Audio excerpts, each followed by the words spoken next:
जय हिंद दोस्तों। आप सभी का अनअकैडमी के इस नए यूट्यूब चैनल पर बहुत बहुत स्वागत है MPPSC एवं विजय पथ पर। आज शिक्षक दिवस है। आप सभी को शिक्षक दिवस की हार्दिक शुभकामनाएं।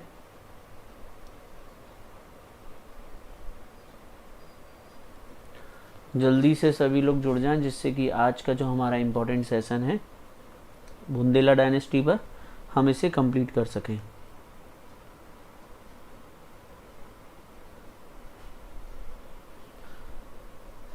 Hello Saurabh, hello Giriraj, happy teachers day.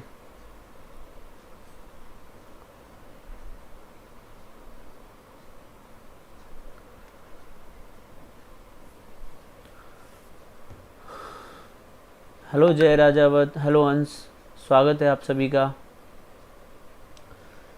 आप सभी लोग एक बार क्लास को शेयर जरूर कर दीजिए जिससे कि बाकी सभी स्टूडेंट भी जुड़ सकें और आज हम लोग बुंदेला डायनेस्टी के बारे में बात कर सकें।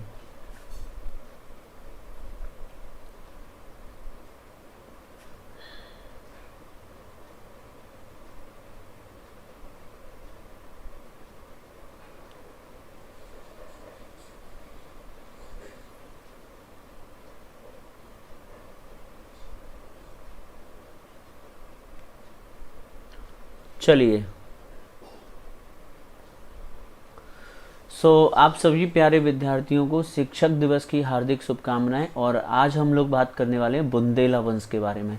देखिए, बुंदेला डायनेस्टी मध्य प्रदेश के इतिहास में महत्वपूर्ण स्थान रखती है। अगर हम बात करें, आप सभी लोग जानते हैं कि ओरछा का क्या महत्व है। आज हम लोग बुंदेला डायनेस्टी के इतिहास को समझने वाले हैं और मैं आपको इसके प्रारंभ से लेकर इसके एंड तक आपको सारी जानकारी देने वाला हूँ। आप सभी लोगों का स्वागत है इस क्लास में। और चलिए बात करते हैं बुंदेला वंश के बारे में। तो सभी विद्यार्थी जुड़ चुके हैं, बाकी लोग क्लास को शेयर कर दीजिए जिससे बाकी लोग भी जुड़ जाएं।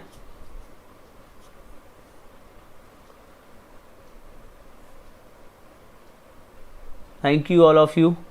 चलिए, तो सबसे पहले बात करते हैं कि बुंदेला वंश की शुरुआत कैसे होती है। तो यहाँ पर आप देखेंगे, यहाँ पर लिखा हुआ है, मैं आपको चार्ट के माध्यम से वैसे समझाऊंगा। इसमें एक सेकंड बस दीजिए आप मुझे।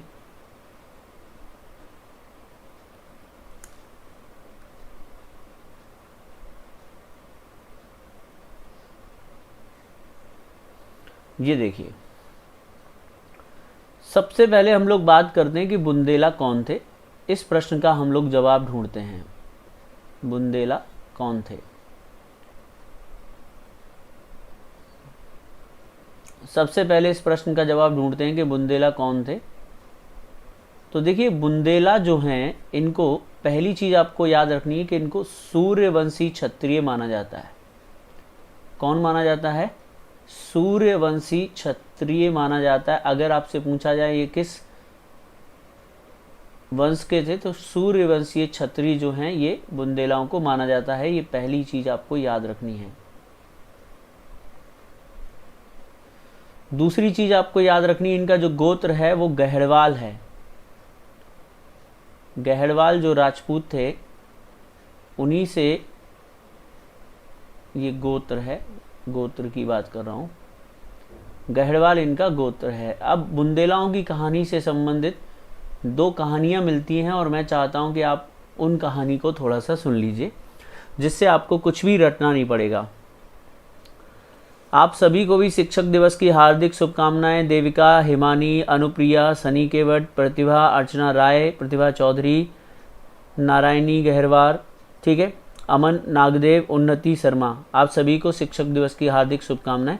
अब जरा इस टॉपिक को बहुत अच्छे से समझिए जिससे आपको इस सवाल का जवाब मिल जाएगा कि बुंदेला कौन थे। पहली चीज, बुंदेला कौन है? इन्हें सूर्यवंशीय क्षत्रिय माना जाता है। और दूसरा, ये गहड़वाल गोत्र के थे। देखिए, इनकी उत्पत्ति के अगर संबंध में हम बात करें कि बुंदेला कौन थे, तो इसके संबंध में एक जानकारी मिलती है उत्पत्ति के विषय में। जरा ध्यान से सुन लीजिए आप कि इनकी उत्पत्ति के विषय में क्या कहानी हमारे पास उपलब्ध है। कहानी ये मिलती है कि बनारस का नाम सुना होगा आप, बनारस या जिसे काशी कहते हैं, वहाँ पर गहड़वाल वंश का शासन था। अगर आपने सुना हो, गहड़वाल जो राजपूत थे उनका शासन था काशी में। किसका शासन था? गहड़वाल। तो गहड़वाल वंश का जो शासन था काशी में, यहाँ पर एक घटना घटती है कि एक गहड़वाल शासक थे और उन शासक की 2 पत्नियां थी। तो उन पत्नियों के कुछ पुत्र थे और उन पत्नियों में देखो पहली कहानी ये मिलती है, जो गहड़वाल शासक थे उनके पुत्र का एक का नाम था पंचम सिंह बुंदेला। क्या नाम था? पंचम सिंह बुंदेला। तो पंचम सिंह बुंदेला के नाम पर, ये पंचम सिंह बुंदेला कौन थे, इसी पर हम लोग बात कर रहे हैं। 1 मिनट, ये कहानी है केवल, ये एग्जाम के लिए नहीं है, लेकिन बस आप सुन लीजिए 1 मिनट के लिए। कहा जाता है कि जो काशी के शासक के एक पुत्र थे उनका नाम था हेमकरण। तो उनका क्या है, अपने भाइयों से विवाद हो गया और वो जो है क्या करते, अपने भाइयों से बदला लेने के लिए, भाइयों से बचने के लिए एक तरीके से, अगर आपने नाम सुना होगा, विंध्य पर्वत में एक माँ विंध्यवासिनी का मंदिर है, जो कि वर्तमान में अगर आप देखें ये जो मंदिर है वो पड़ता है यूपी में मिर्ज़ापुर डिस्ट्रिक्ट में। विंध्यवासिनी मंदिर है, यूपी में पड़ता है।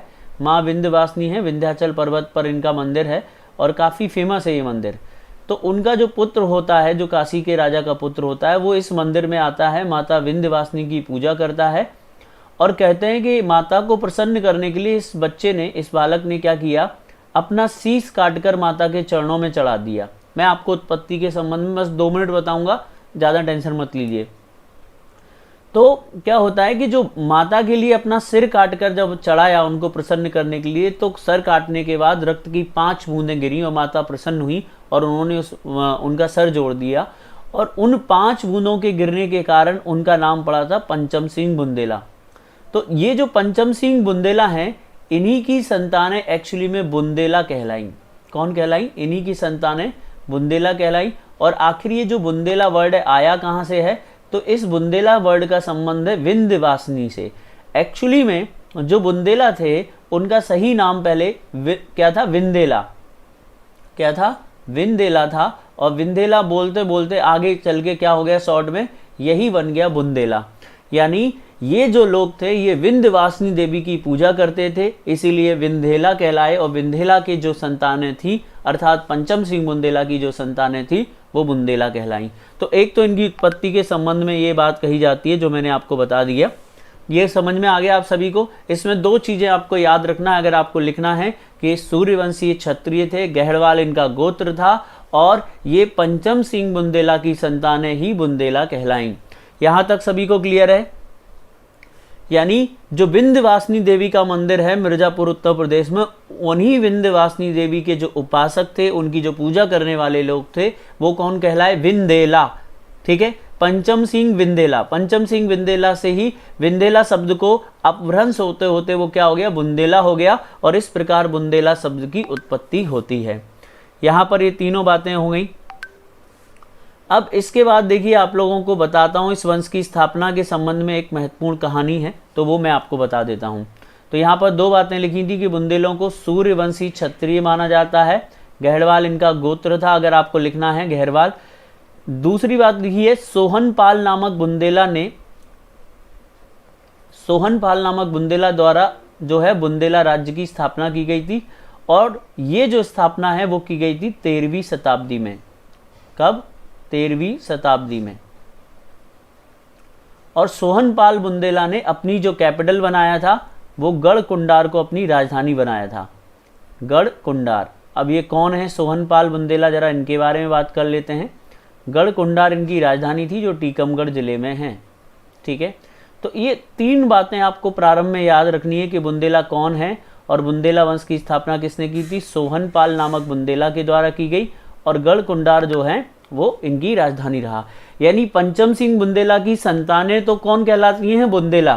परंतु एक राज्य का जो निर्माण बुंदेला शासकों ने किया वो थे सोहनपाल बुंदेला, जिन्हें इस वंश का हम संस्थापक कह सकते हैं। ये आप समझ लीजिए। यहां तक किसी का कोई सवाल है? जल्दी बताइए। अब मैं आपको एक कहानी सुनाने वाला हूं।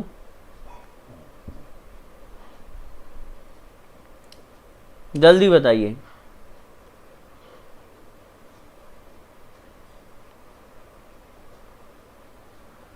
कोई भी डाउट तो नहीं?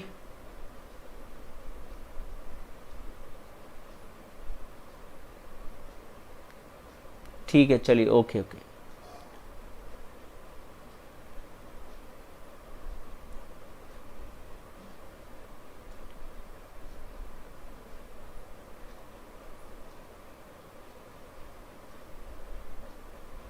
ठीक।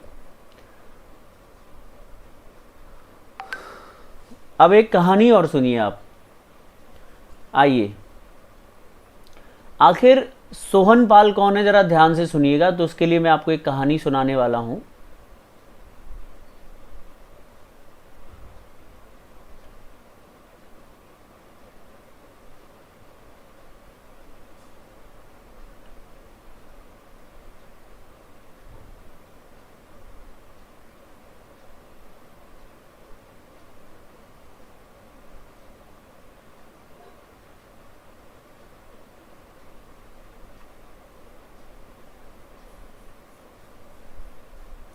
देखिए, आप सभी लोगों ने खंगार वंश का नाम सुना होगा।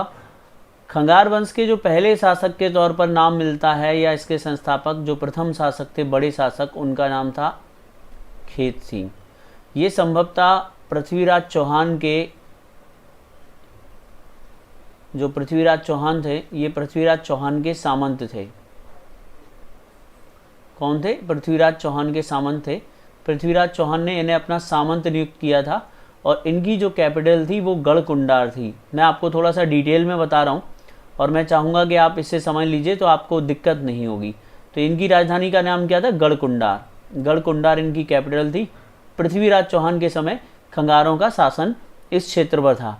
यानी जो बुंदेलखंड का इलाका है, वहाँ पर आपने सुना होगा परमरदेव यानी चंदेलों का शासन था। जब पृथ्वीराज चौहान ने चंदेल शासक परमरदेव को पराजित किया था और आला उदल दोनों युद्ध में मारे गए थे, उसी समय उन्होंने एक जो गढ़कुंडार का जो क्षेत्र था वो अपने एक सामंत को दे दिया था, जिनका नाम था खेत सिंह खंगार। फिर आपने देखा होगा कि खेत सिंह जो खंगार है यहाँ के शासक बनते हैं, और पृथ्वीराज चौहान की मृत्यु हो जाती है गौरी से लड़ते हुए। फिर बाद में परमरदेव भी मारे जाते हैं। तो इस प्रकार जब चंदेलों की शक्ति कमजोर हो गई, तो बुंदेलखंड के एक भाग में खंगारों की सत्ता का विस्तार हुआ, और खंगार एक शक्तिशाली शासक बन गए। उसी क्रम में एक शासक हुए थे जिनका नाम था हुरमत सिंह, जो कि एक खंगार शासक थे, अंतिम शासक थे। ठीक है, याद रखना। मैं आपको थोड़ा सा बुंदेला वंश की कहानी से पहले की कहानी सुना रहा हूँ। ये काफ़ी इंटरेस्टिंग है, अगर आप सुनना चाहते हैं 5 मिनट आपके लगेंगे, जिससे आपको ये समझ में आ जाएगा कि बुंदेला वंश की नींव कैसे रखी जाती है और बुंदेला वंश का विस्तार कैसे होता है। आप सभी लोग ये बात सुन रहे हैं। तो खंगार वंश के पहले शासक कौन थे? इनका नाम था खेत सिंह खंगार, जो कि पृथ्वीराज चौहान के सामंत थे। फिर बाद में इसमें कुछ और शासक हुए, और इस वंश में अंतिम शासक हुए जिनका नाम था हुरमत सिंह खंगार। इन हुरमत सिंह खंगार के एक सामंत थे, यानी सामंत का मतलब तो आप सभी जानते हैं, अधीनस्थ बुंदेला, अधीनस्थ शासक, सामंत कह लो या एक अधीनस्थ अधिकारी कह लो। और इनके एक अधीनस्थ थे जिनका नाम था अर्जुन पाल। क्या नाम था? अर्जुन पाल बुंदेला। ठीक है, क्या नाम था? अर्जुन पाल बुंदेला। इन अर्जुन पाल बुंदेला के 2 पुत्र थे। एक पुत्र का नाम था सोहनपाल। एक पुत्र का नाम क्या था? सोहनपाल। दूसरे से हमको कोई लेना देना नहीं है। और एक दूसरा पुत्र था। तो इन्होंने क्या किया? अर्जुन पाल बुंदेला ने अपना जो राज्य था वो इस पुत्र को दे दिया, और इससे क्या हुआ, जो छोटा पुत्र था सोहनपाल बुंदेला, वो नाराज हो गया अपने भाई से, अपने पिता से, कि भाई मुझे कुछ हिस्सा नहीं मिला। अब ये सोहनपाल कौन है? ये सोहनपाल कौन है? सोहनपाल, ध्यान से सुनिएगा, सोहनपाल पंचम सिंह बुंदेला के वंशज हैं। उन्हीं के वंश में आगे चलकर सोहनपाल हुए थे। तो सोहनपाल ने क्या किया? इनसे मदद मांगी, जो खंगार शासक थे इनसे मदद मांगी, और इनसे कहा कि भाई आप हमारी मदद कीजिए, जिससे कि जो है हमारा राज्य मुझे मिल सके अपने भाई से। ठीक है, तो सोहनपाल बुंदेला ने अपने भाई के विरुद्ध जो है खंगार शासक जो थे हुरमत सिंह खंगार, उनसे सहायता मांगी। तो हुरमत सिंह खंगार ने उनको एक ऑफर दिया।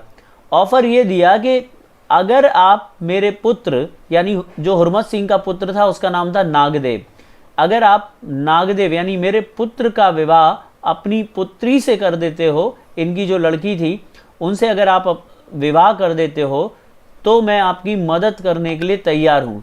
यानी ये शर्त रख दी खंगार शासक हुरमत सिंह बुंदेला के द्वारा कि आप जो है अपनी पुत्री का विवाह मेरे पुत्र से कर दीजिए, बदले में मैं आपकी सहायता करके आपको आपका राज्य दिलवा दूंगा। एक महोनी नामक जागीर थी अर्जुन पाल बुंदेला के पास, वही जागीर को लेकर ये झगड़ा हो रहा था। महोनी जागीर बोलते थे उसको। बुंदेलखंड में ही है, महोनी जागीर। यहाँ तक सब लोगों को बात समझ में आई? यहाँ पर कितने लोगों को बात समझ में आ गई? क्योंकि मैं थोड़ा सा डिटेल में आपको बता रहा हूँ। बुंदेला वंश तो आपने कई बार पढ़ा होगा, लेकिन ये कहानी अगर आप पढ़ लोगे तो आपको बहुत डिटेल में अच्छे से पूरी स्टोरी समझ में आ जाएगी। यहाँ तक सबको क्लियर है? कोई डाउट है तो प्लीज़ बता दीजिए, कोई भी अगर प्रश्न हो। कुल मिलाकर दोबारा से आप सुन लीजिए और समझ लीजिए कि हुरमत सिंह खंगार जो कि बुंदेलखंड के शासक थे, उनके अधीन एक सामंत थे जिनका नाम था अर्जुन पाल बुंदेला। उनके 2 पुत्र थे, उनमें आपस में लड़ाई हो रही थी। तो सोहन पाल बुंदेला ने हुरमत सिंह खंगार से सहायता मांगी कि वो महोनी की जागीर उनको दिलवाने में सहायता करें। इसके बदले में हुरमत सिंह खंगार ने उनको एक ऑफर दिया कि वो अपनी बेटी का विवाह मुझसे कर दें। अब सोहनपाल जो बुंदेला थे, कहीं ना कहीं वो अपने आप को सूर्यवंशी क्षत्रिय समझते थे और ज़्यादा उच्च मानते थे खंगारों से। तो उन्हें ये बात बड़ी बुरी लगी कि मैं तुमसे मदद मांगने आया था, तुम मुझसे मेरी लड़की का हाथ मांग रहे हो। तो जब वो हुरमत सिंह के राज्य में यानी गढ़कुंडार में एक तरीके से मदद के लिए आए थे, उसी समय ये भी कहा जाता है कि हुरमत सिंह के जो बेटे थे नागदेव, उनके द्वारा सोहनपाल की बेटी का हरण करने का प्रयास किया गया। तो ये कुछ यहाँ पर कॉन्फ्लिक्ट होता है, विवाद होता है।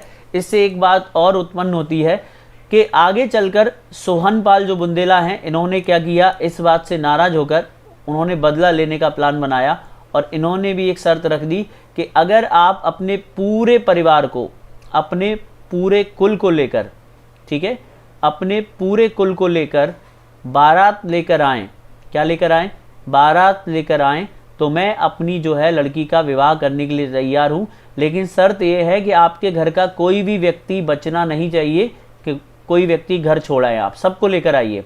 और इस प्रकार सोहनपाल ने राजनीति और कूटनीति का सहारा लेकर आसपास के क्षत्रियों को इकट्ठा करके जो खंगार शासक थे हुरमत सिंह को, उनको बुलाया।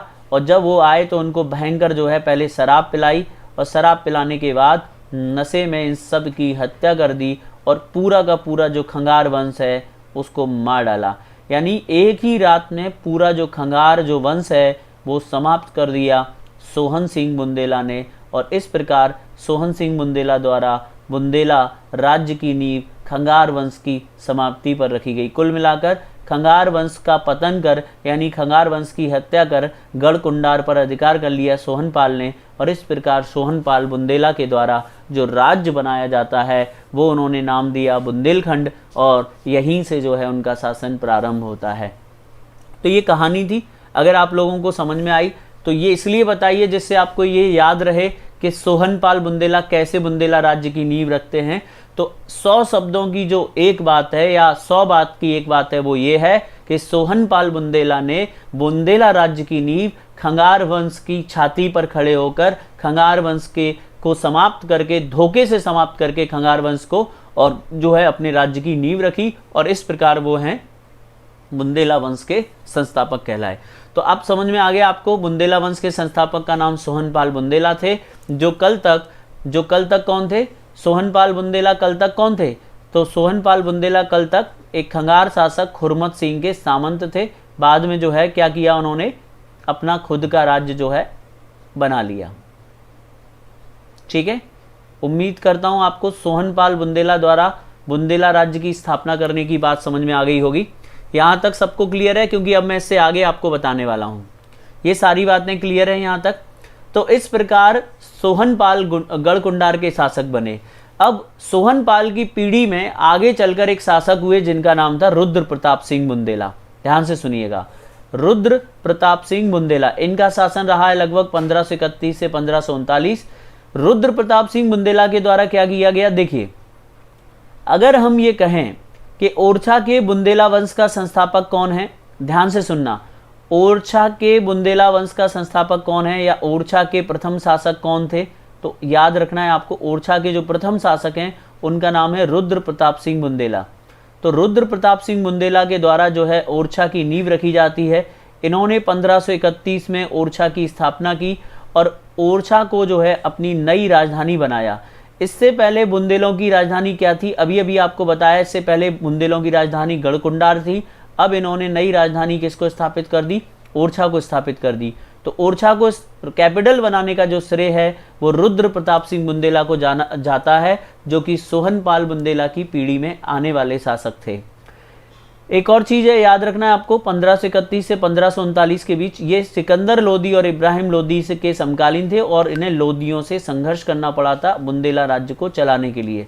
तो बस आपको रुद्र प्रताप सिंह बुंदेला के बारे में 4 बातें याद रखनी। नंबर 1, ओरछा की स्थापना की 1531 में, ओरछा को राजधानी बनाया गढ़कुंडार की जगह पर। तीसरा, सिकंदर लोदी इब्राहिम लोदी के समकालीन थे। और चौथी और जो सबसे महत्वपूर्ण बात है कि ये ओरछा के पहले शासक थे। यहाँ तक समझ में आ गया सभी को? तो गढ़कुंडार से कैपिटल कहाँ लेकर आए? तो ये लेकर आए थे ओरछा। यहाँ तक सबको क्लियर है? कोई दिक्कत तो नहीं? इसके बाद जो हमारे अगले शासक हुए उनके बारे में हम लोग जानते हैं। रुद्र प्रताप सिंह के पुत्र का नाम था, ध्यान से सुनिएगा, रुद्र प्रताप सिंह के जो पुत्र थे उनका नाम था भारती चंद बुंदेला। तो भारती चंद बुंदेला अगले शासक बनते हैं और इनके द्वारा ओरछा के किले का निर्माण करवाया गया, जिसकी नींव स्वयं इनके पिता रुद्र प्रताप सिंह बुंदेला द्वारा रखी गई थी। अब इस प्रश्न को लेकर बहुत सारे बच्चे कंफ्यूज होते हैं, मैं आपको जवाब देना चाहता हूं। देखिए, अगर आपसे पूछा जाए कि ओरछा का किला किसने बनवाया, तो आप बताएंगे ओरछा का जो किला है वो बनवाया था रुद्र प्रताप सिंह बुंदेला ने। परंतु उसका जो विस्तार है वो किसने किया? तो इसका जो विस्तार है वो किया था उनके पुत्र भारती चंद बुंदेला ने। देखिए, नींव रखी गई यानी उसकी शुरुआत की गई, यानी प्रारंभ करवाया। तो अगर आपसे कभी ये पूछा जाए कि ओरछा का किला किसने प्रारंभ करवाया था, ओरछा का किला का निर्माण किसने करवाया था, तो आपका आंसर होगा रुद्र प्रताप सिंह बुंदेला। परंतु इस किले का विस्तार किसके द्वारा किया गया था? तो वो किया गया था उनके पुत्र रुद्र भारती चंद बुंदेला के द्वारा। ये बात क्लियर है? सभी को समझ में आ गई? तो भारती चंद बुंदेला द्वारा जो है ओरछा के किले का विस्तार किया गया। ठीक है, याद रखिएगा। तीसरी चीज जो सबसे महत्वपूर्ण है वो आपको यहां पर ध्यान देनी है, जो मैं आपको आगे बताता हूं। एक बार देख लीजिए, यहां तक समझ में आ गया सभी लोगों को? जब शेरशाह सूरी द्वारा बुंदेलखंड पर आक्रमण किया तब इन्होंने कीरत सिंह की मदद की थी, परंतु ये दोनों हार गए। लेकिन शेरशाह का जो की मृत्यु के कारण उनका जो बेटा है वो शेरशाह को लेकर दिल्ली चला गया, जिससे इनका राज्य बच गया। परंतु इनके राज्य पर भी खतरा था, शेरशाह इनके राज्य को भी छीनना चाहता था, परंतु शेरशाह की मृत्यु हो गई, जिसकी वजह से अफगान उनको लेकर दिल्ली लौट गए और इस प्रकार भारती चंद बुंदेला का राज्य बच गया।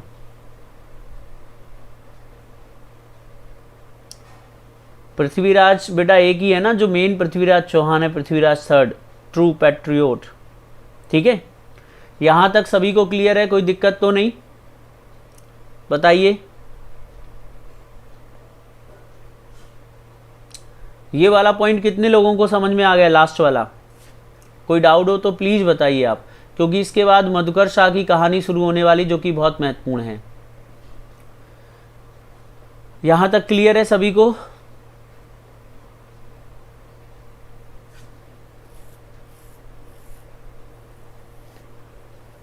चलिए, देखिए, सिंपल सा मतलब है इसका, मैं आपको बता देता हूं जिससे कि आपको याद रहे। जैसे मान के चलिए, देखिए ये ओरछा है, ठीक है। ओरछा के शासक कौन थे? भारती चंद। इसी समय बुंदेलखंड में एक और रियासत शासन कर रही थी और इस रियासत का नाम था कालिंजर। ये यूपी में पड़ता है, कालिंजर का फोर्ट। और यहाँ के जो चंदेल शासक थे उनका नाम था कीरत सिंह चंदेल। कौन थे? कीरत सिंह चंदेल। तो कीरत सिंह पर जब शेरशाह ने अटैक किया, किसने अटैक किया? दिल्ली से कौन आक्रमण करने के लिए आया? शेरशाह सूरी। तो शेरशाह सूरी ने जब कीरत सिंह को घेर लिया तो कीरत सिंह के द्वारा उसका विरोध किया गया और युद्ध हुआ। इस युद्ध में शेरशाह क्या है 1545 में मारा जाता है, उसकी मृत्यु हो जाती है। तो जब शेरशाह ने दिल्ली से हमला किया था तो भारती चंद बुंदेला ने कीरत सिंह की मदद की थी और संभवतः शेरशाह भारती चंद बुंदेला को भी समाप्त करना चाहता था, परंतु क्या हुआ, इस बीच उसकी मृत्यु हो गई। तो उसके मरने के बाद जो उसका पुत्र है वो उसकी डेड बॉडी को लेकर दिल्ली लौट जाता है और बाद में उसे दफनाता है। इस वजह से क्या होता है, कालिंजर तो इन्होंने छीन लिया था, कालिंजर का जो राज्य है वो अफगानों ने छीन लिया था और यहाँ पर जो है अफगानों का कब्जा हो गया था। परंतु किसका शासन बच गया था?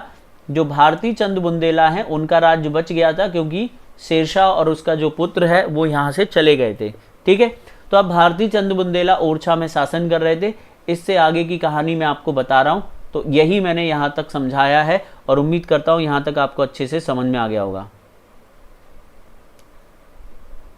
ठीक है, चलिए अब आगे हम बात करते हैं भारती चंद बुंदेला के जो पुत्र हैं उनके बारे में। तो देखिए, भारती चंद बुंदेला के जो पुत्र थे उनका नाम था मधुकर शाह। बहुत इंपॉर्टेंट शासक हैं, वेरी इंपॉर्टेंट। ओरछा के प्रारंभिक शासकों में इनका बहुत बड़ा योगदान है। तो यह अकबर के समकालीन थे। पहली चीज, किसके समकालीन थे? अकबर। अकबर ने इन्हें दरबार में बुलाया, परंतु इन्होंने जाने से इनकार कर दिया। यानी शेरशाह की मृत्यु के पश्चात आप सब जानते हैं कुछ समय पश्चात हुमायूं वापस आ गया था और हुमायूं के बाद अकबर गद्दी पर बैठा। तो जब अकबर गद्दी पर बैठा तो अकबर ने इनको अपने दरबार में बुलाया कि आओ हमारे दरबार में हाजिरी लगाओ। तो ये जो थे मधुकर शाह बुंदेला, इन्होंने अकबर के दरबार में जाने से मना कर दिया। इससे अकबर नाराज हुआ और अकबर के कहने पर उसके सेनापति सादिक खान ने ओरछा पर आक्रमण कर दिया, जिसमें मधुकर शाह पराजित हो गए और इन्होंने अकबर की अधीनता को स्वीकार कर लिया। तो आपसे एक बहुत अच्छा प्रश्न ये पूछा जाएगा कि कौन सा बुंदेला शासक था जो अकबर के समकालीन था? तो अकबर के समकालीन जो बुंदेला शासक थे वो मधुकर शाह थे। मधुकर शाह कौन है? तो ये भारती चंद बुंदेला के पुत्र थे। ठीक है, तो मधुकर शाह कौन है? तो भारती चंद बुंदेला के पुत्र हैं। और भारती चंद बुंदेला कौन है? वो रुद्र प्रताप सिंह बुंदेला के पुत्र हैं। और रुद्र प्रताप सिंह बुंदेला कौन है? तो रुद्र प्रताप सिंह बुंदेला सोहनपाल के वंशज हैं। समझ में आ गया? यानी रुद्र प्रताप सिंह सोहनपाल के वंशज हैं, भारती चंद रुद्र प्रताप के वंशज हैं, और इसके बाद मधुकर शाह ये भारती चंद बुंदेला के वंशज हैं, यानी उनके पुत्र हैं। ये दोनों सेंटेंस समझ में आ गए? ठीक है, अब इसके बाद यहां से मधुकर शाह के शासनकाल में एक इंपॉर्टेंट कहानी शुरू होती है और उसके बारे में हम लोग जरूर डिस्कस करेंगे। मधुकर शाह की बात करें तो जो राजा मधुकर शाह थे ये महान कृष्ण भक्त थे, यानी इन्हें कृष्ण की भक्ति बहुत पसंद थी। ये कृष्ण भक्ति में डूबे रहते थे। जबकि इनकी पत्नी, जिनका नाम गणेश कुंवर था, ये जो इनकी पत्नी थी गणेश कुंवर, ये जो है राम भक्त थी। कौन थी? राम भक्त थी। तीसरी चीज, राम राजा जो मंदिर है, जो कि ओरछा का सबसे प्रसिद्ध मंदिर है, राम राजा मंदिर। ओरछा के प्रसिद्ध राम राजा मंदिर का निर्माण और जो चतुर्भुज मंदिर का निर्माण है वो ओरछा में राजा मधुकर शाह द्वारा ही करवाया गया था। किसके द्वारा करवाया गया था? राजा मधुकर शाह द्वारा ही करवाया गया था। तो मधुकर शाह, जिनका शासन 1554 से 1592 तक रहा, अकबर के समकालीन थे, कृष्ण भक्त थे। इन्होंने 2 मंदिर ओरछा में बनवाए। एक मंदिर का नाम राम राजा मंदिर है और एक मंदिर का नाम चतुर्भुज मंदिर है। यहां तक सभी को क्लियर है? समझ में आ गया अच्छे से?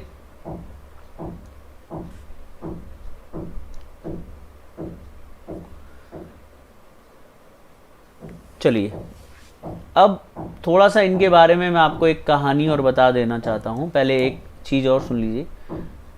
आखिर अयोध्या, गलत लिख गया, करेक्ट नहीं हुआ है, ये ओरछा है। क्या है? ओरछा।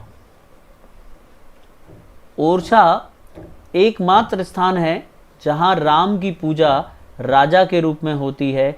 इसीलिए ओरछा को मध्य प्रदेश की अयोध्या, बुंदेलखंड की अयोध्या कहते हैं। और वहां रोज सैनिकों द्वारा उनको सलामी दी जाती है, राम राजा सरकार को। ये बात आपको याद रखना है। और दूसरी बात, मधुकर शाह के 8 पुत्र थे, तो उनके 8 पुत्रों की कहानी हम जानेंगे। बस थोड़ा सा और बात कर लेते हैं राम राजा मंदिर के बारे में।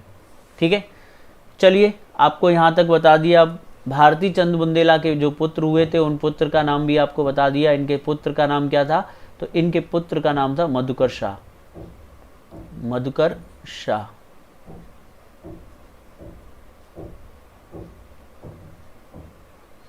ठीक है, अब मधुकर शाह जो कि कृष्ण भक्त थे, अभी अभी मैंने आपको बताया ये कृष्ण भक्त थे। और इनकी जो पत्नी थी, जिनका नाम गणेश कुंवर था, गणेश कुंवर ग्वालियर के पास के गांव से बिलोंग करती थी।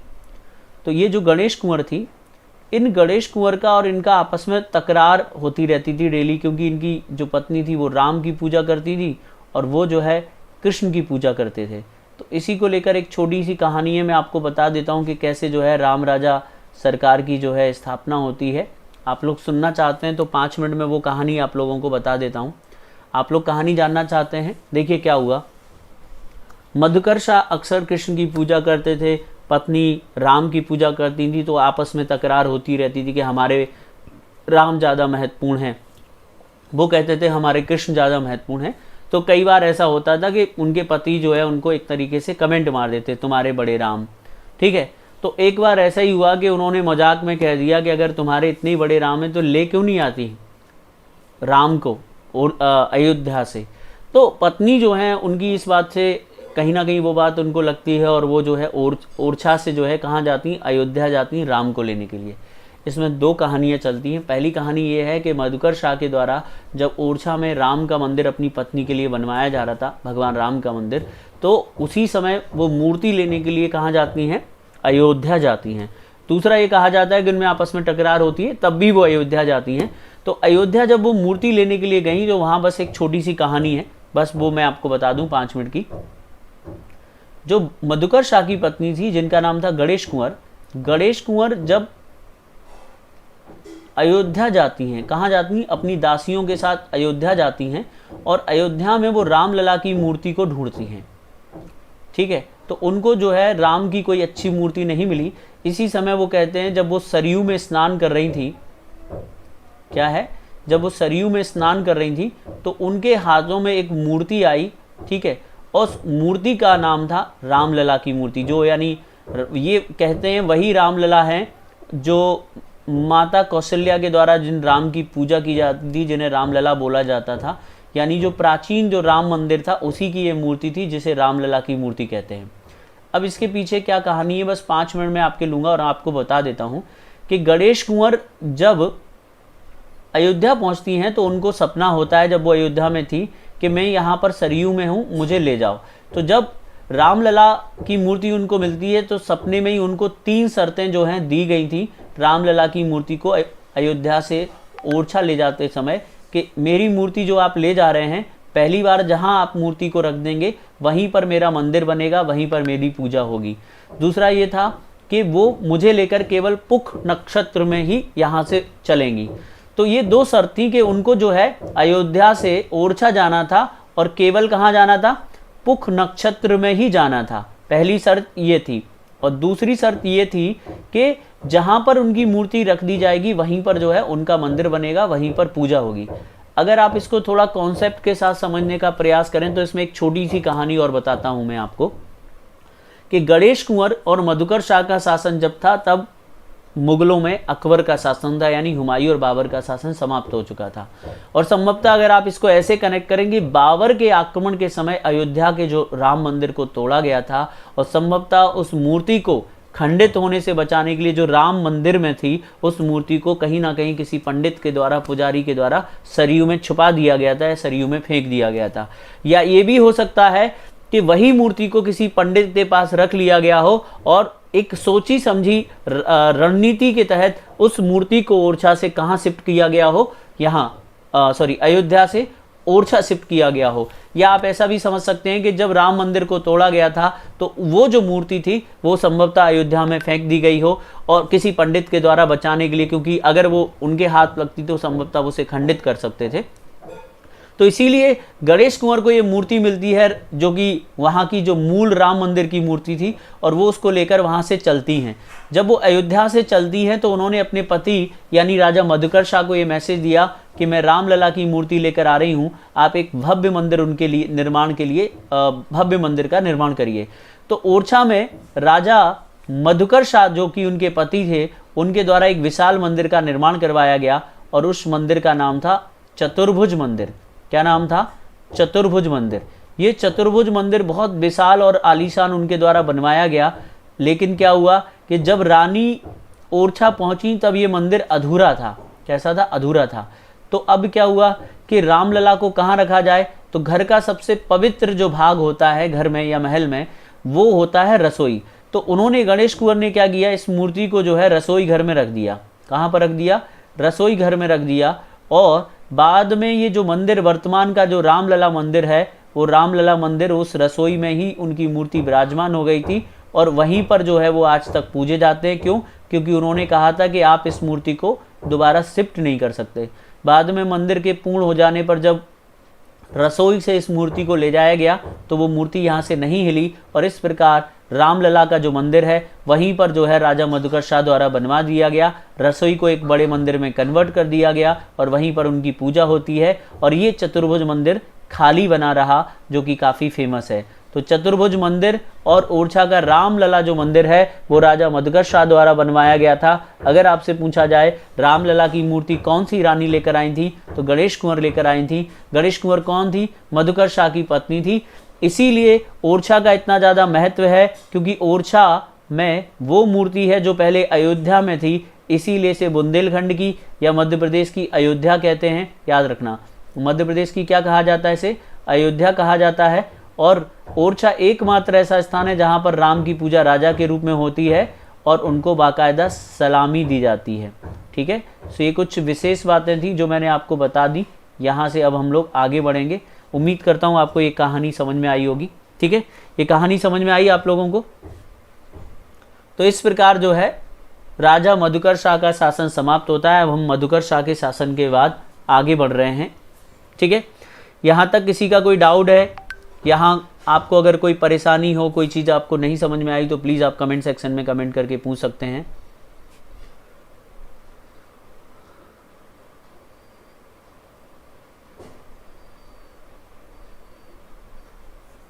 यहाँ तक सभी को क्लियर है जो भी मैंने आपको बताया? तो एक बार मैं आपको दोबारा बता देता हूँ। ओरछा वंश की जो है शुरुआत होती है सोहनपाल बुंदेला के द्वारा, और ओरछा को शिफ्ट किया जाता है, यानी ओरछा को कैपिटल बनाया जाता है। ओरछा की नींव डाली जाती है रुद्र प्रताप बुंदेला के द्वारा। रुद्र प्रताप के पुत्र हुए थे जिनका नाम था भाती चंद बुंदेला, जिन्होंने किले का विस्तार करवाया और शेरशाह के अगेंस्ट जो है कीरत सिंह की सहायता की। मधुकर शाह अकबर के समकालीन थे। अकबर द्वारा इन्हें पराजित कर दिया गया था और अपने अधीन कर लिया गया था। और मधुकर शाह ने ओरछा में 2 मंदिर बनवाए, एक चतुर्भुज मंदिर और एक रामलला मंदिर। ये जो स्टोरी मैंने आपको सुनाई, इससे आप भूलेंगे नहीं कि वहाँ पर किसने मंदिर बनवाया था, जिससे आपको याद रहेगा कि मधुकर शाह की जो वाइफ थी उनका नाम था गणेश कुंवर। अब कहानी इसके बाद शुरू होती है कि मधुकर शाह के 8 पुत्र थे। कौन? राजा मधुकर शाह जो थे। कौन? राजा जो मधुकर शाह थे, इनके 8 पुत्र थे। मधुकर शाह के कितने पुत्र थे? इनके 8 पुत्र थे, और 8 पुत्रों में 3 बड़े फेमस हैं। एक का नाम राम शाह, एक का नाम इंद्रजीत, और तीसरे का नाम आगे कुछ समय बाद आप पढ़ेंगे, जिनका नाम था बीर सिंह बुंदेला। तीसरे का नाम क्या था? बीर सिंह। 8 की तो हमको ज़रूरत नहीं है। तो सबसे बड़े जो ज्येष्ठ पुत्र थे उनका नाम था राम शाह। तो मधुकर शाह के बाद मधुकर शाह के बाद गद्दी पर कौन बैठे? मधुकर शाह के बाद गद्दी पर बैठे कौन? राम शाह। राम शाह कौन है? ये इनके ज्येष्ठ पुत्र हैं, सबसे बड़े पुत्र थे मधुकर शाह के, जिन्होंने गद्दी प्राप्त की। कहते हैं कि इन्होंने अकबर से माफ़ी मांग ली। इन्होंने अकबर से माफ़ी मांगकर, यानी अकबर की अधीनता स्वीकार कर ली। अकबर की अधीनता में शासन किया। अकबर की अधीनता में शासन किया। तो मधुकर शाह के बाद बुंदेला शासक कौन बना? तो याद रखना है कि मधुकर शाह के बाद बुंदेला शासन जो है किसके हाथों में आ जाता है? राम शाह। राम शाह कौन है? ये मधुकर शाह के सबसे बड़े पुत्र थे। मधुकर शाह के टोटल 8 पुत्र थे, उनमें 3 पुत्रों का नाम सबसे महत्वपूर्ण है, राम शाह, इंद्रजीत, वीर सिंह। वीर सिंह बुंदेला का नाम तो दुनिया जानती है। राम शाह, इंद्रजीत और वीर सिंह बुंदेला। यहां तक आप लोगों को समझ में आ गया होगा।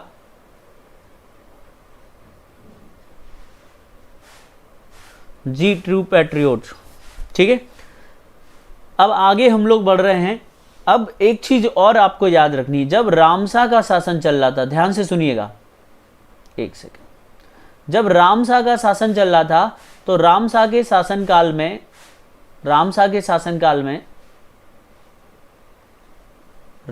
के समय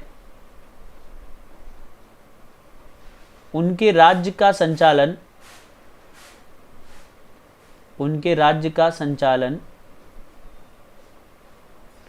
उनके भाई इंद्रजीत द्वारा किया जाता था। ज़्यादातर राज्य किसके हाथ में था, संभालते थे? इंद्रजीत द्वारा किया जाता था। इंद्रजीत जो कि अगले शासक हैं, यहाँ पर आप देख सकते हैं इनके भाई हैं, याद रखना।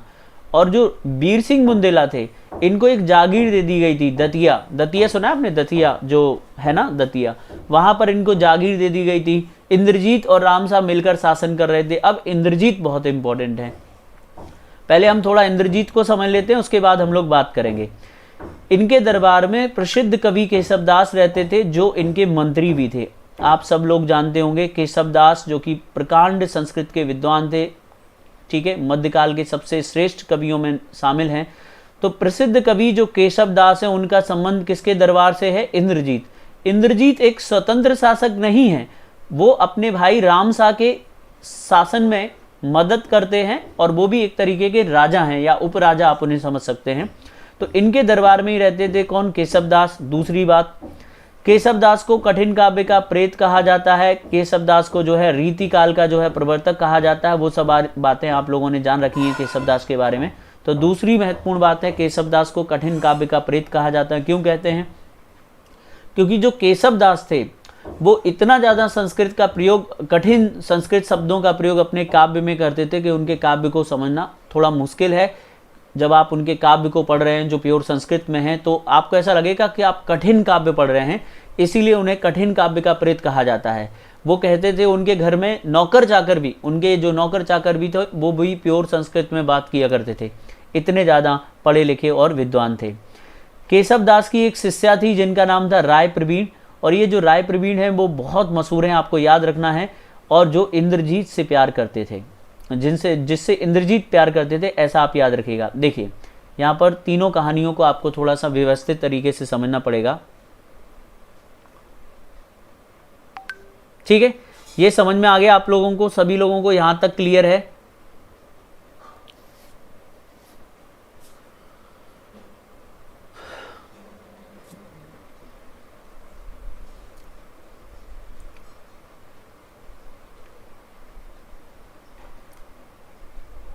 यहाँ तक सभी लोगों को समझ में आ गया अच्छे से? रामसा, इंद्रजीत, और उसके बाद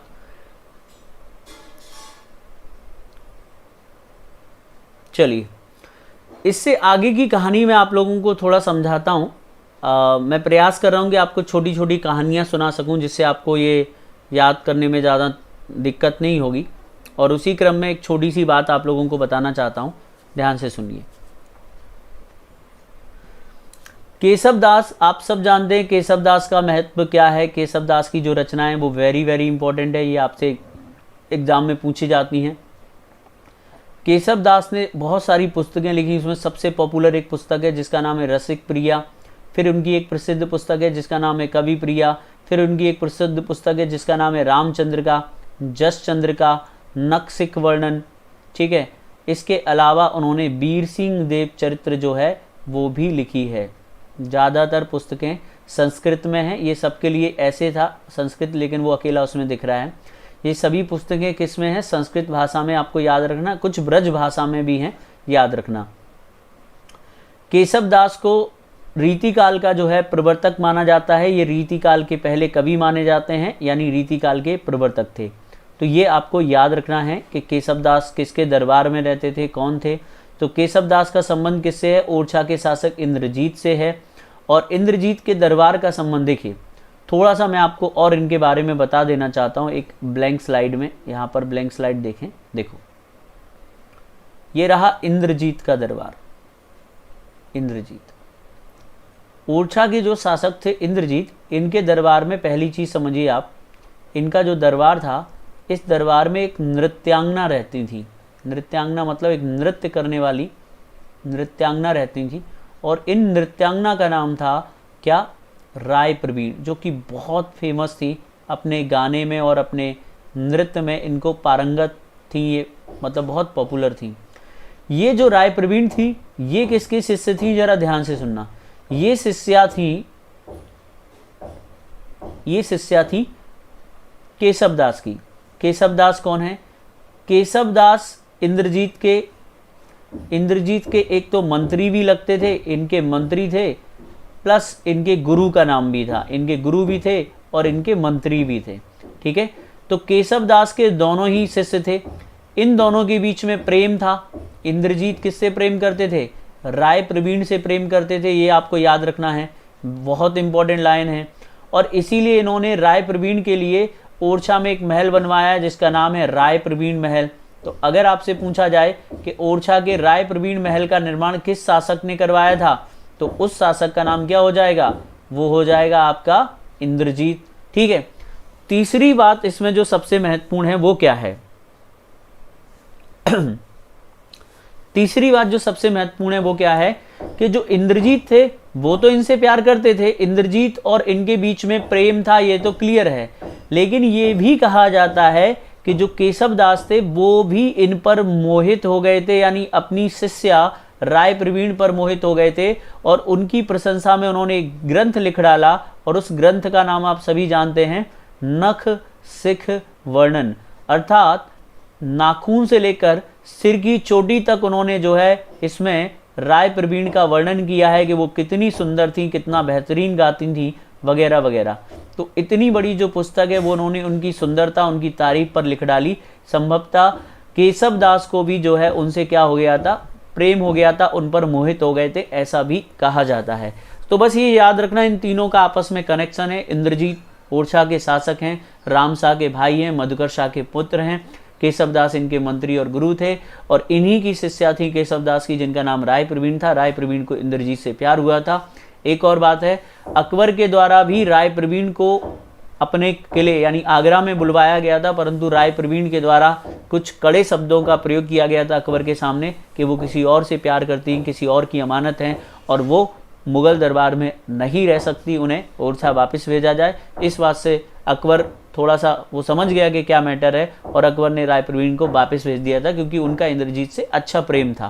तो ये कुछ बातें भी आपको याद रखना। लेकिन इसमें सबसे महत्वपूर्ण है केशव दास की रचनाएं। और केशव दास के बारे में दो बातें कि केशव दास जिन्हें कठिन काव्य का प्रेत कहा जाता है क्योंकि उनके काव्य में इतने जटिल संस्कृत शब्दों का प्रयोग है जिन्हें समझना थोड़ा मुश्किल है, इसीलिए उन्हें कठिन काव्य का प्रेत कहा जाता है। उन्होंने बड़े बड़े अलंकारों का प्रयोग अपने काव्य में किया है। दूसरा, ये रीतिकाल के पहले कवि हैं, इन्हें रीतिकाल का प्रवर्तक भी कहा जाता है। तो केशव दास कौन है आप याद रखिएगा। एक और बहुत महत्वपूर्ण बात जो मैं आपको बता रहा था कि नखसिक वर्णन नाम की जो पुस्तक है उसमें उन्होंने राय प्रवीण का बहुत वर्णन किया है और आपको अच्छे से पता है कि काव्य को सुंदर बनाने के लिए अलंकारों का प्रयोग करना पड़ता है जो कि जटिल संस्कृत शब्दों में केशव दास ने किया है, यानी सुंदरता को बढ़ाने के लिए। और जब वो राय प्रवीण की प्रशंसा करते हैं तो उसमें एक से एक जटिल जो है अलंकारों का प्रयोग करते हैं, इसीलिए उन्हें कठिन काव्य का प्रेत कहते हैं। इसके अलावा रसिक प्रिया उनकी बहुत खूबसूरत एक पुस्तक है, ठीक है। और एक उन्होंने जहांगीर के ऊपर भी लिखी थी जिसमें लिखा नहीं है जहांगीर जस चंद्र का पूरा नाम नहीं लिखा हुआ है। तो रामचंद्र का कवि प्रिया, रसिक प्रिया, नखसिक वर्णन और वीर सिंह देव चरित्र जो हैं इनकी ये प्रसिद्ध पुस्तकें हैं जो आपको याद रखनी है।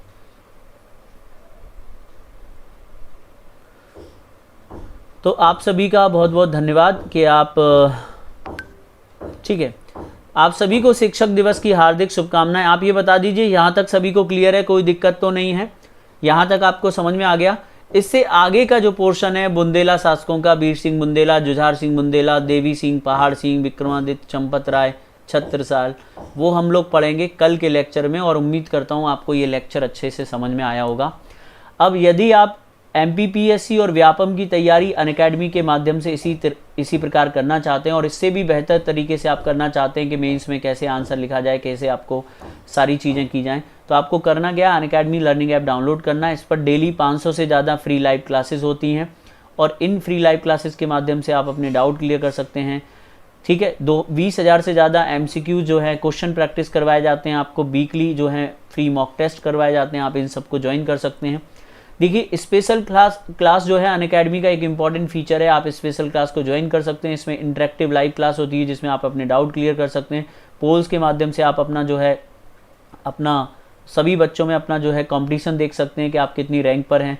रेज हैंड करके आप जो है अपने क्वेश्चन को डाउट को क्लियर कर सकते हैं। नोटिफिकेशन प्रॉपर मिलता है, लेक्चर के नोट्स मिलते हैं, कहीं भी आप इस क्लास को देख सकते हैं। डेली 12 बजे मेरी ये क्लास होती है, वर्तमान में ये क्लास चल रही है, आप इस क्लास को ज्वाइन कर सकते हैं। इसके लिए एक फ्री अनलॉक कोड यूज़ करना पड़ेगा हरी10। तो डेली 12 बजे एक क्लास होती है स्पेशल क्लास, इसे ज्वाइन करने के लिए आपको अनअकैडमी लर्निंग ऐप डाउनलोड करना पड़ेगा। इसके अलावा MPPSC T20 सीरीज़ है जिसमें 20 मिनट में 20 करंट अफेयर्स के क्वेश्चन आपको सीखने को मिलते हैं। ये मंडे टू फ्राइडे डेली 8 बजे होती है जिसका एनालिसिस 8:30 पर एमपी के टॉप एजुकेटर द्वारा किया जाता है। इसके अलावा अनअकैडमी स्कॉलरशिप टेस्ट अनअकैडमी के द्वारा करवाया जा रहा है, जिसमें टॉप 3 होल्डर्स को 50% का डिस्काउंट 1 ईयर के प्लस सब्सक्रिप्शन पर, और जिनकी रैंक 4 to 100 की बीच आएगी उन्हें 25% का डिस्काउंट 1 ईयर के प्लस सब्सक्रिप्शन पर मिलेगा।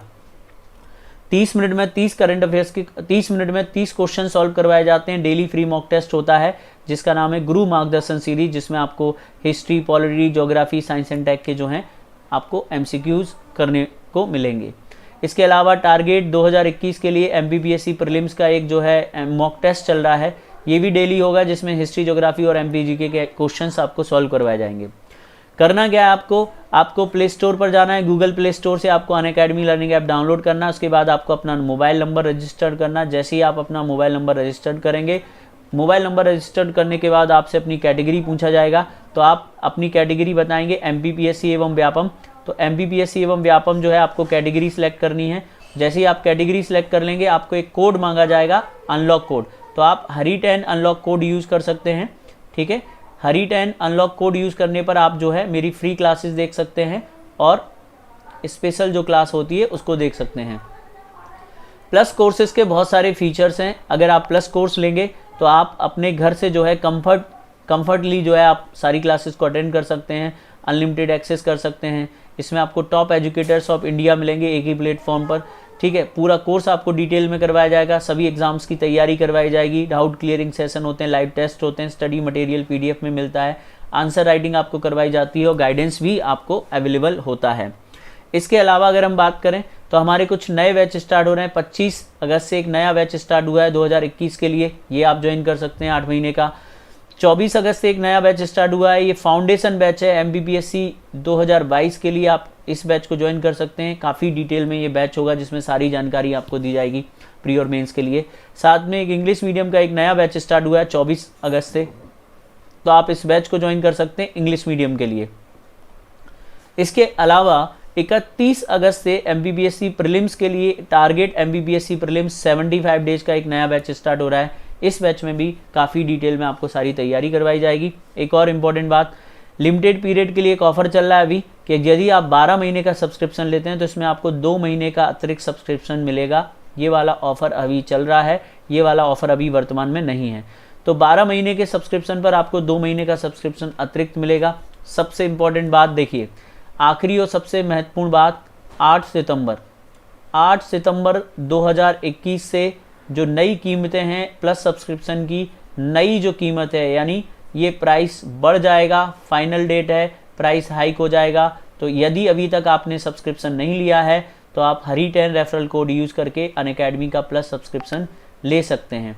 देखिए बड़ा सिंपल, मैं आपको बता देता हूँ कितनी फ़ीस बढ़ने वाली है। अभी लगभग 3 महीने की फ़ीस है 4000 जो बढ़कर होने वाली है 5000। अभी 6 महीने की फ़ीस है 7200 जो बढ़कर होने वाली है 9000। अभी 1 साल की फ़ीस है 8800 जो बढ़कर होने वाली है 11000। अभी 2 साल की फ़ीस है 12800 जो बढ़कर होने वाली है 16000। तो यदि आप चाहते हैं कि आप कम कीमत में अभी आप अपना सब्सक्रिप्शन ले लें तो आज ही जो है अनअकैडमी प्लस सब्सक्राइब कीजिए, इस रेफरल कोड को यूज़ कीजिए, 10% का डिस्काउंट इससे आपको मिलेगा। इसमें क्या क्या आपको मिलेगा, इसमें आपको MPPSC की मेंस टेस्ट सीरीज मिलेगी, बाकायदा आपकी सभी कॉपियाँ चेक की जाएंगी, सभी क्लासेस के आपको प्रॉपर नोट्स मिलेंगे और वर्चस्व नाम की करंट अफेयर्स की मैगजीन भी आपको मिलेगी। तो आज ही अनअकैडमी प्लस सब्सक्राइब कर सकते हैं, जैसे आप 8 सितंबर से पहले आपको जो है ध्यान रखना है कि ये फ़ीस बढ़ जाएगी, बाद में किसी तरह का कोई यहाँ पर कंसेशन नहीं हो पाएगा। यानी 8 सितंबर से 2 साल की फ़ीस में इजाफा हो रहा है, काफ़ी 16000 हो रही है जो अभी वर्तमान में 12800 है। 1 साल की फ़ीस अभी 8800 है जो 8 तारीख के बाद हो जाएगी 11000। तो यदि आप में से कोई भी अनअकैडमी का प्लस सब्सक्रिप्शन लेना चाहता है तो यहाँ से ले सकता है। कैसे लेना है, गेट सब्सक्रिप्शन पर क्लिक करना है और उसके बाद जो है आपको 24 महीने की वर्तमान में जो फ़ीस है वो है 12800 और 12 महीने की जो फ़ीस है वो है 8800। आपको एक रेफरल कोड यूज़ करना है हरी 10। इस रेफरल कोड का यूज़ करने पर आपको 10% का डिस्काउंट मिलेगा। देन आपको प्रोसीड टू पे करना है और आपका सब्सक्रिप्शन हो जाएगा। तो जुड़े रहिए मेरे साथ, इस चैनल को सभी लोग सब्सक्राइब कर लीजिए। बहुत बहुत धन्यवाद आप सभी का, थैंक यू फॉर वॉचिंग। आप सभी का दिन मंगलमय हो, हैप्पी टीचर्स डे। आप सभी को शिक्षक दिवस की हार्दिक शुभकामनाएं। थैंक यू, जय हिंद, वंदे मातरम।